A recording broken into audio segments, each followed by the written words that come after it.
యొక్క లైవ్ని చూస్తున్నటువంటి వ్యూవర్స్ వారికి ఉన్నటువంటి సందేహం కొరకై మీతో పంచుకోవడానికి కాల్ చేశారు.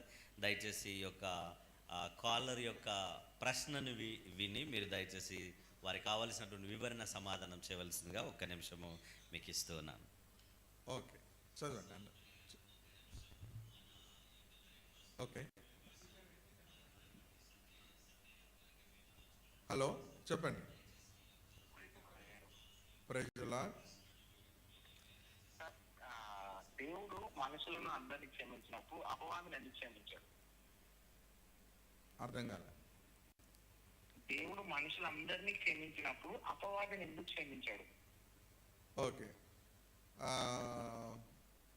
మంచి ప్రశ్న అడిగారు.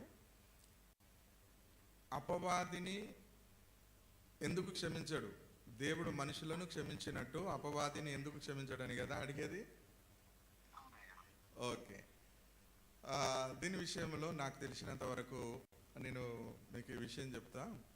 అసలు అపవాది అంటేనే వాడు దేవునికి విరోధమైన వ్యక్తి, చెడు స్వభావము కలిగినటువంటి వ్యక్తి. కనుక అపవాదిని కూడా చాలాసార్లు క్షమించిన సందర్భాలు ఉన్నాయి. వాడిని క్షమించి వాని మొర కూడా యేసు ప్రభు విన్నట్టు మనం చూస్తూ ఉంటాము. ఇప్పుడు మనము ఒక మాట నేను చెప్తా. సమాధిలో ఉన్నటువంటి సేనాదయం పట్టినటువంటి వ్యక్తి సమాధులలో నుండి బయటకు వచ్చి మమ్మలను నశింపజేయుటకు వచ్చినవు కదా, మమ్మలను క్షమించి ఈ పందులలోకి వెళ్ళుటకు మాకు అవకాశం ఇవ్వని ఆ దయ్యం అడుగుతుంది.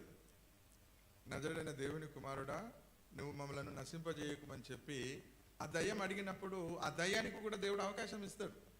ఇచ్చినప్పుడు సరే మిమ్మల్ని నశింపజేయను, మీరు కోరినట్టు పందులలోకి వెళ్ళిపోమని చెప్తాడు. అంటే ఒక రకంగా కొన్ని సందర్భాలలో యేసు ప్రభు క్షమించినట్టు మనం చూస్తూ ఉన్నాం.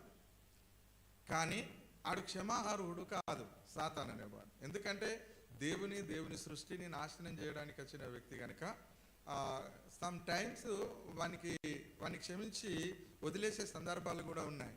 యుగాంతముకు ముందు జరిగేటప్పుడు కూడా వాని యొక్క పరిపాలనలో వాన్ని 1000 ఏళ్ళు క్రీస్తు పరిపాలన చేస్తూ ఉన్నప్పుడు అపవాదిని కొన్ని రోజులు, కొన్ని సంవత్సరాలు, వాడిని బంధించి పెడతాడు. కొన్ని సంవత్సరాలు వాడిని అప్పుడే నాశనం చేయడు. ఎందుకు అనంటే దేవునికి సమయం వచ్చినప్పుడు, దేవునికి ఇది అవసరం అనుకున్నప్పుడు అప్పుడు మాత్రమే దేవుడు వాడిని శిక్షిస్తాడు. అంతవరదాకా పరోక్షంగా వాడిని క్షమిస్తూనే ఉన్నాడు.